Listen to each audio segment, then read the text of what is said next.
Hey guys, I'm Bryson, and welcome to my show. And if you guys know anything about Jubilee, you know that little channel on YouTube where you go to when you see, for example, a bunch of cool videos on basically who's the millionaire, who's this person, who's that person, a bunch of tests and stuff like that. And even, for example, Graham Stephan was on the channel. Well, in reality, this guy right here pays himself $97,000 a year in Los Angeles, but he's also the CEO of Jubilee Media. Okay, so I want to find out exactly how much is, what does this guy spend money on? Okay, that's the main thing here. On top of that, what does he do with all his money? And by the way, Los Angeles, cool place, right? Haven't been there yet, but to pay so much money in taxes to live anywhere, I just can't picture it, okay? Can't picture it. Maybe once you're financially free, great, but if you're not, weird, okay? Without further ado, let's find exactly what's going on here. And by the way, if you guys are new here, like, subscribe, hit the bell so you're notified. On top of that, also destroy the like button.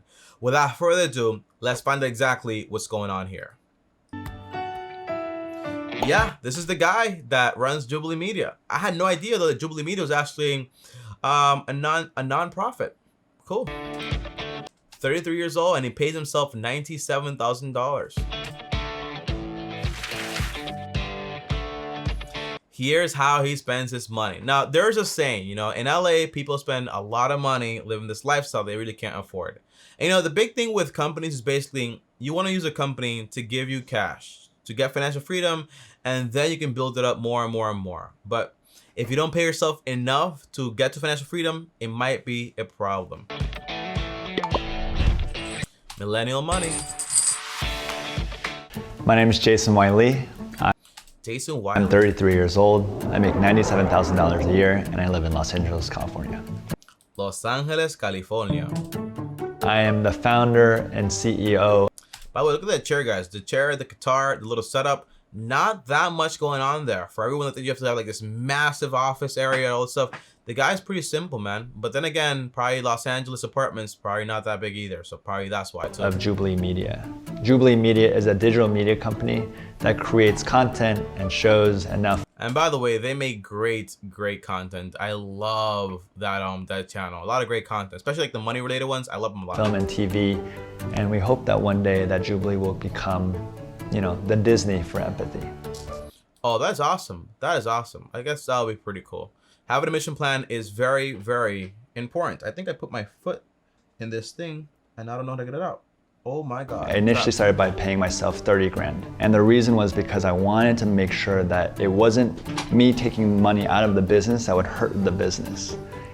Initially, you know, the thing is with these companies is that they require some cash. You know, you require the actors, you require the team to run the whole thing, and then you pay yourself something, but you can't deprive yourself either. Pay yourself enough to basically cover your living expenses, but then once it makes money, you start to take money out of that business. Very, very important. A business takes care of you, not you take care of it, because then it's like having like a baby boat forever. And I wanted to rather pay people more money, treat people well, and build something that we were really proud of. Nice. And then as we've been growing and Jubilee's become more successful, you know, we've ended up right now at $97,000. Awesome. I wonder how much Jubilee actually makes. That should be interesting. And by the way, to pay himself $97K off of this YouTube channel, but also you guys like brand deals and all this other stuff, it's so amazing what you can build with YouTube, huh? YouTube is an amazing platform. I'm really proud to be Korean American. I'm proud to be a child of immigrants. I don't like Korean food that much. I like fried. I don't like, you know, like real Chinese food is not what we here in America. Like it's not the fried rice and the chicken stuff. That's like American Chinese food. Like, but the real Chinese food, like with the fish stuff and the I love the noodles. Noodles are really good. But actually I think I like it. I just don't like the weird octopus stuff and all that extra stuff. I like the simple basic stuff, white rice, chicken and stuff like that. But that's and noodles. That's the extent of what I like. And now I'm incredibly proud to be an Asian American founder and CEO. Awesome. Congratulations. He's Korean, right? So is he from South Korea or from North Korea? Is North Korea the one with the problems or is South Korea the one with the problems? I know one is pretty good and then one is ran by a dictator, and according to the media, not the best place to actually live. Growing up, I didn't see myself represented in the mainstream, not only in media, but also in business. Now that I'm starting to do some. That's awesome. And by the way, I obviously think that's important, right? Like when you watch a movie, like seeing someone that looks like you makes you think like, oh, I can do this too, right? it's awesome. You know, when I was growing up also, like, you didn't really see a lot of people that looked like me on TV either. But it's amazing to be like, create like your own media company and just do a lot more of it, you know. But it shouldn't be based on like, I want to put, you know, only these people here, but it's more about, I want to put qualified, talented people. That should be the main thing. And if you do that, you will get a massive mix of different people, because that's why there's a lot of talents everywhere. But when you have casting only happening for certain people of certain skin colors, then that's the main problem there. I understand where he's coming from though, 100%. These things, I hope that I can be just an encouragement to other people as well.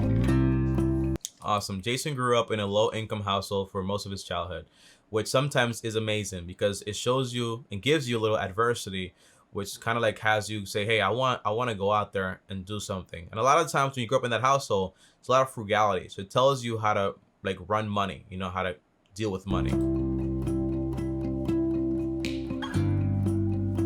My parents were both grad students for most of my childhood. We didn't have the most.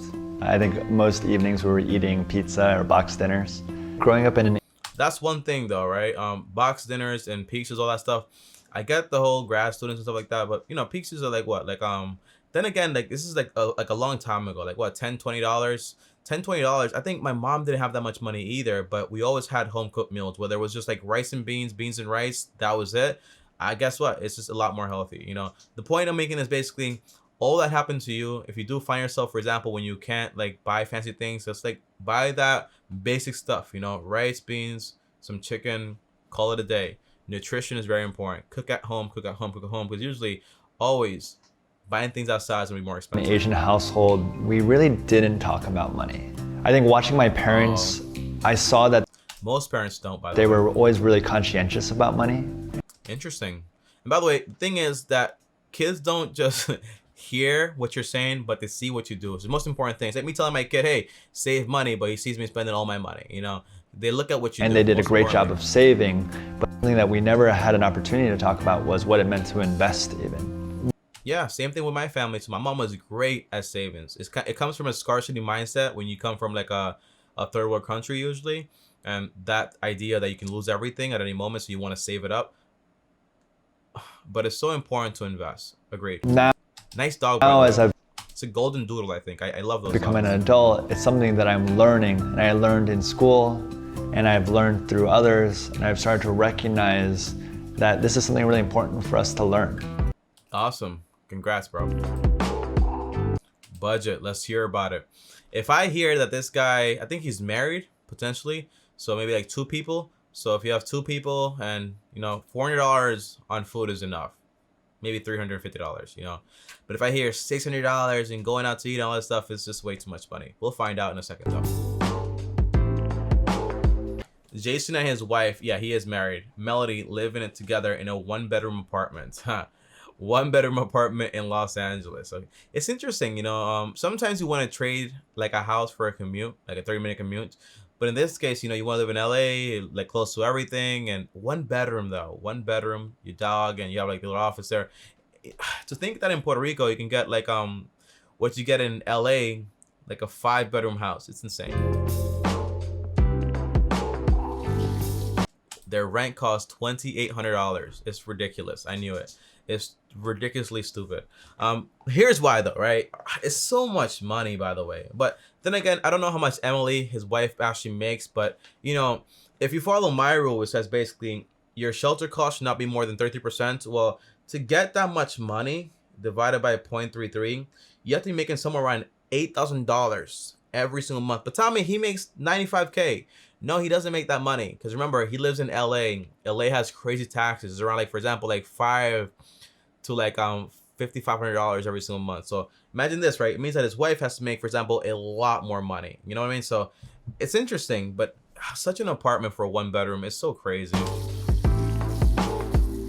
Which is split evenly. We primarily put a lot of our money into the same checking account, and then we share a credit card that we kind of use on big expenses, everything. Interesting. From like furniture to rent. And then we also have our own rent with a credit card? Very interesting. Individual checking accounts and credit cards. And that's so that we can kind of maintain our own credit and also have flexibility. But then again, you know, that's the thing with people and this whole thing with like, oh, have flexibility, maintain our own credit, all this stuff. It's usually nonsense. Like I've heard Kevin O'Reilly say this whole thing before, but when you're married, you have like this one ship, you know, it's just you guys. And the whole thing is, if you have an income, when you make 95K, she makes like $60,000, $95,000 also, that's like 200K, okay? So the whole concept of like, I'm separate, no. And talk about debt. Why have debt in the situation here, right? Why borrow money or anything like that? You don't need to at all. Pay everything in cash, save up money, invest, and then buy your home. That's what you got to do. You make so much money. The biggest thing is people get into crazy debt. And the thing is, you know, Jubilee is a great company, but what happens if it fails? You never know what's going to happen. You know, I want to be very careful with this stuff. The couple spends $760. So yeah, they spend way too much money. And by the way, when you hear split evenly, well, tell me he only spends like $370 or whatever it is, right? Whatever this number is right here. No, more like no. I think $370. When you spend that much money, in reality, when you're married, it's not like splitting. It's more like you guys are a whole, but you're acting as you're not, right? Because whatever she makes, you make, like legally, right? So it doesn't make sense, all this splitting nonsense. It just is what it is. That's one thing I've learned. A lot of juices in there, by the way. So much juice in that cabinet. A lot of juice. We generally have always agreed on our finances. Savings and investing, $1,840. Rent, $1,400. $1,400. Down. Discretionary. Now, by the way, if this guy makes $95,000, right? And let's just pretend like they take, for example, 80%. Well, he keeps 80%. Let's just say that. By the way, it's probably less. Times 80%, you know, divided by 12. He actually gets home with $6,030. But again, this is a very high estimate. You know what I mean? If his rent is, for example, $1,400, divided by $6,400 in income, in reality, not that bad. It's 21%, not that high whatsoever. But again, his wife has to make a lot more money. And the concept is, if both of them make a lot of money and they're not spending more than 30%, I'm not mad about it. But it could give you a lot more room to save a lot more money and invest a lot more money when it comes to your house. And you shouldn't be like investing more than 10 to 20%, because your main priority when you're at this stage is usually going to be like, hey, save for a down payment and so on. It's a lot of things, you know. To the dollar, but how do we want to use our money? Car and gas, $350. Interesting. What do we care about? Insurance. You know, sometimes phone. that she wants. By the way, the phone bill is awesome, by the way. Not that high at all. You have, for example, budget at the time of filming, savings, IRA, angel investing, and cryptocurrencies.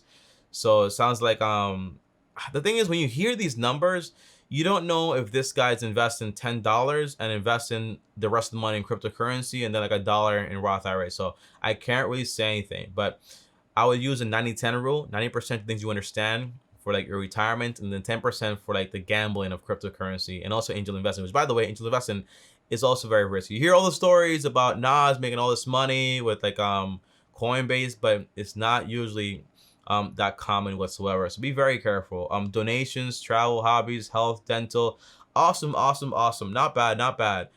Just the rent is kind of insane. Wants me to spend less money on some investments or on cryptocurrency, for example, things that sometimes are more risky.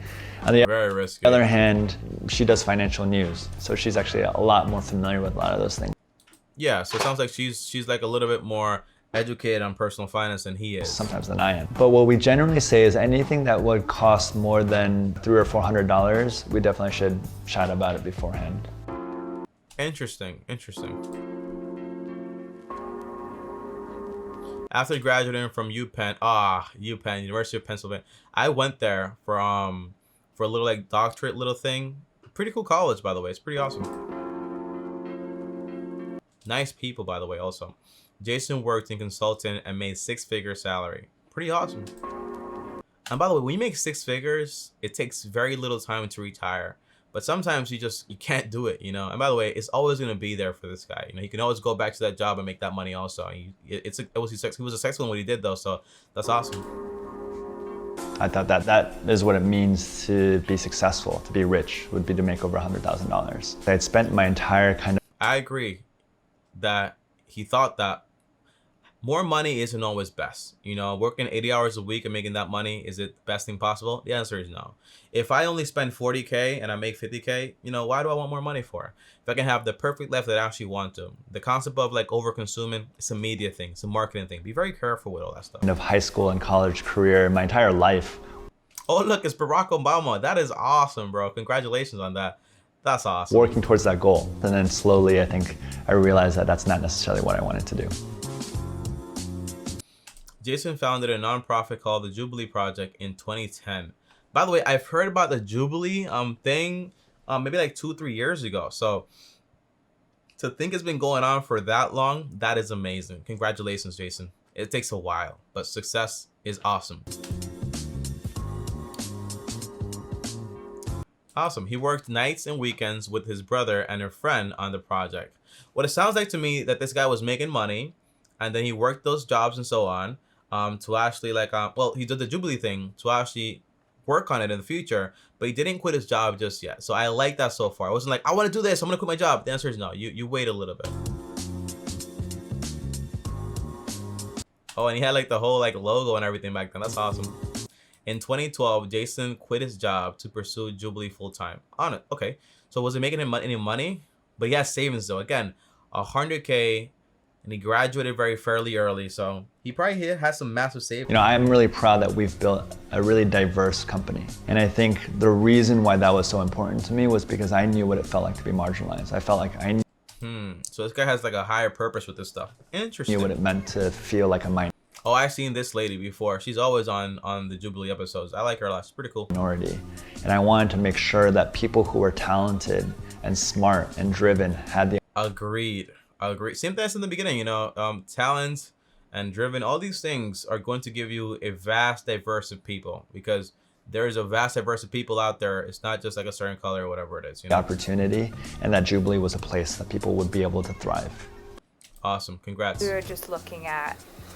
Oh yeah, and they have like the whole merchandise thing with the whole like empathy hoodies and stuff like that. I haven't bought one, but they look pretty fresh, pretty cool. Costing plus what makes sense for the first drop. Yeah. Jubilee Media now has about 30 employees. By the way, one thing is usually you got to make sure whoever you hire makes sense to hire them, because you don't want to have a company where you have a lot of employees but they don't really do anything, right? I think one A+ employee counts for like 3 like employees you would have had there but wouldn't really have done their job. Okay, so a lot of times you want to grow very quickly, you want to grow. You think that means employing more people, but sometimes it doesn't. Sometimes it just means a little bit more patience. So be very careful over hiring. Careful. Make sure it makes sense. And over 6 million subscribers on YouTube. I think this channel, let's see here, guys, okay, because I have a little I use TubeBuddy, by the way. And by the way, if you want to use TubeBuddy, use my code. It's called Tommy Bryson to find out exactly how everything works, okay? However, though, check this out right here, guys, okay? Let's go to Jubilee. I think you spell it like that. I'm pretty sure you don't spell it like that. I don't know how to spell Jubilee. Oh my God, Jubilee videos. What the? How do you spell this? Okay, yeah, here it is. No. Okay, so it's Jubilee. Jubilee.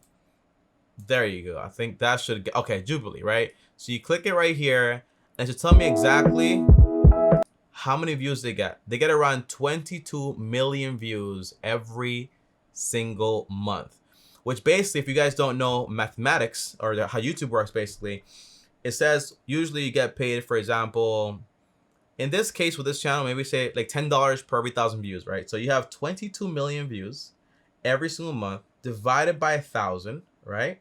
Multiplied by, let's say, $10. That's around almost 220K every single month. Multiplied by 12, that's around $2.6 million. Remember, they have merchandise, they had basically brand deals and a bunch of other things. So keep that in mind. A lot of money being made there. Congratulations. Family life. I think one thing that doesn't get discussed very often is that when you're a founder of a company, it's not just you who is really feeling that pressure, and it's everyone and your family too. That's why I always say, man, health, wealth, love, and happiness. You know, it's just like people think money is everything. No, it's not. It's not burden, everything. But also your spouse or your partner. Jason and his wife Melody started dating in 2016. Ooh, nice. Because of COVID, we had to postpone our wedding, but we were able to have a small Oh, what? Well, they knew each other at 20s. Okay, understood. Family ceremony, and awesome. We're hoping to still have a wedding later. By the way, what do you guys think about that? Like, if you're already married, you got like a ceremony, is it needed to have like this big, massive wedding? You know, do you need to? Answer that question, guys. Comment down below. Later this year. I think one thing that I'm really proud of is actually that my wife makes more money than I do. She also That's awesome. Congratulations. supports a lot of the work that we do as Jubilee. Awesome. It allows me to dream bigger, honestly, Jubilee empathy. and Nice. believe that, you know, Yeah, so guys, if for example, if she makes more money than he does, most likely that apartment is not that expensive because by that point it's below 33%. But again, it's like how long are you gonna be there for? You know, so consider saving up for a home. But then again, they don't have any kids or anything like that. So, but having the down payment there and everything ready is not gonna hurt you in any way. the money and time that we might be sacrificing as a part of being a part of a startup will be Yeah. worth it one day. Maybe. You know, that's the thing. I think there's a perfect way to balance everything. Not like 25, 25, 25, 25, but more like, hey, if I spend 10 hours at work, when I come home, that 1 hour is dedicated fully to my wife and my kids or whatever it is. Or like even 10, 20 minutes. It's just like about giving them that full attention, disconnect everything. But the idea to say, hey, I don't have any time whatsoever in the whole day is very stupid and very dull and very lazy. Don't say that, okay? There's always time to give someone time, okay? 5-10 minutes of undivided attention is going to mean a lot more than waiting until you get successful. And not to say he does that, but I'm just telling you if you plan on doing that also. Empathy. Jason contribute. Yeah, so like I said, guys, $240 for the real investments, okay? If you contribute $500, you get to max it out though. And puts $500 a month in a savings. What is he saving for? You know, once you have, for example, 3 to 6 months worth of emergencies, you don't need to save anything else. That's really about it, right? It's just more about investing and saving up, for example, for a down payment by that point. Every dollar you save or you spend has to have a name. Oh, look at that mouse, guys. Look at this like fancy mouse. I think it's like an argumentable mouse. Argumental. I don't know how to say the word. We try to save or invest at least 30% of our income. Not bad. But then again, you can do 15 to 20% where you focus on using the rest of the money to save for a home. And once you buy a home, right, and you pay it off very quickly on a 15-year mortgage, no more again than 30% of your income. Then once you own that home, guess what? You don't have that payment anymore. If you want to invest more if you want to. But by that point, you're pretty much good. Jason allocates about $1,100 a month to equity, cryptocurrency, and angel investing. Be very careful with this cryptocurrency and angel investing thing. You know, the thing is, a lot of people believe because they started a great startup sometimes that it translates to being, for example, a good investor. It doesn't. Not my opinion, by the way. It's Warren Buffett's opinion. The example is basically, I think it's actually Charlie Munger, where he says basically, you have people that they have a financial advisor manage their money, but then they believe that basically you can go out there and make investments for a company when they really can't, okay? Just be careful of the game you're playing.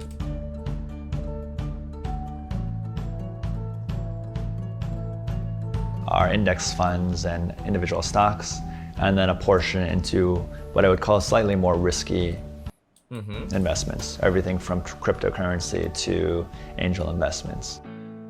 Yeah, so at least he's well aware of what he's doing. Making a difference. A lot of books there. Jason donates $400 to his church and organization, including Hate is a Virus. Nice, congrats. And by the way, I never tell people not to like donate to charity. For example, if you're a Christian and you're, I think it's called tenth, where you go with 10% of your money, the answer is that's fine. Like cut that out your budget, then the rest you gotta know what to do with it. That's fine. Part of it is also to reinvest it back into the community. You know, in the last several years, I've started to invest small kind of angel investment seed checks into other startups, and a lot of them are Asian American. One of the biggest things that Nice, but you can't, again, invest the way you hire, based on facts, not based on anything else. Facts. helped me with work-life balance was just the idea or understanding that more time doesn't actually mean more success. Well said. Jason spends about $300 a month on travel. Is that a lot of money? Yeah, it is. And $20 a month on activities such as surfing and scuba diving. But then again, that's like $500. And if they make, for example, a ton of money, probably not that much. But again, priorities. When I'm outdoors or when I'm I love turtles, man. in the ocean, you're literally not able to be thinking about work. And that's one of the reasons why I think it's so refreshing for me to do some of those things. Awesome. Looking ahead. We're like starting to think about family, want to buy a house. What does that look like? Yeah, so he's thinking about Do we have that. the finances to do that? My biggest goal in You do, you know, but it all depends on where you want to buy. A lot of these people, man, they want to buy fancy houses and fancy places next to the Whole Foods. Maybe don't do that. You know, be careful with this whole idea of like, I gotta buy this $1 million home, $500,000 home. The average millionaire does not have a home usually that's over $400,000. The average one is like $300K. life is not to amass as much money as possible, but also support others and help open up ways. That's awesome, and I agree with that. But one big thing is basically the faster you get financially free, the more of that you can do without having to worry about your family, like your wife and potentially your kids, going underwater. For us to do more good.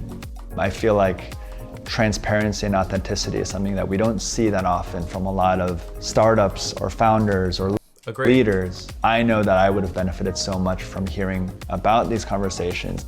Agreed. I think growing up, I defined success in the way that a lot of folks around me would define it, which was to make a lot of money or to have a quote unquote respectable job or career. Yeah, that's success in somebody else's merits, right? And the idea that success is based, by the way, it's just that basically when you don't have something, you want your kids to have that. When you don't have a fancy job, you want your kids to have that because that equals more money, more opportunities. That's what it usually means, you know, but sometimes it doesn't equal happiness. That's why it's better to pick something that you like, you're good at, makes you money also, but you also get to wake up every single day loving that job. You know, if I can make 500K, let's put here, like working my old job a year, would I do that? The answer is no.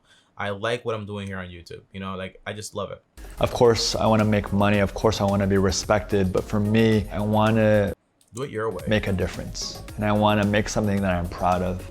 All right, guys. So overall, that is the end of this video right here. Overall, do I like it? Do I agree with it? The answer is yeah, pretty much. I actually liked this video and had a lot of fun with it also, okay? But you gotta have priorities when you're doing things, okay? So the first step is get out of debt.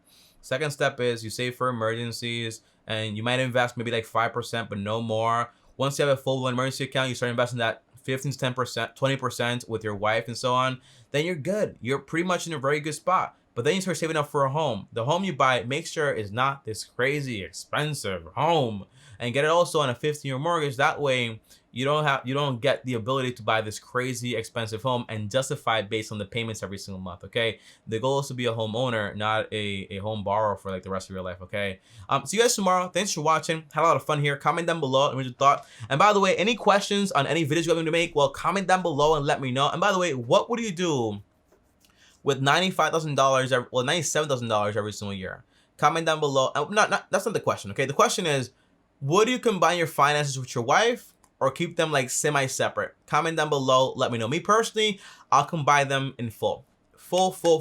Okay, guys. See you guys tomorrow as always. Like, subscribe, hit the bell so you're notified. On top of that, follow me on my third channel, Ask Me Bryson, where I post there every single day. Also, if you want to call me there directly, schedule a call over at that channel for free while it's still free and while you can still get in right now. Okay, guys. Also, if you want to DM me, well, DM me right here at Tommy Bryson. Thanks for watching. And as always, another video here, and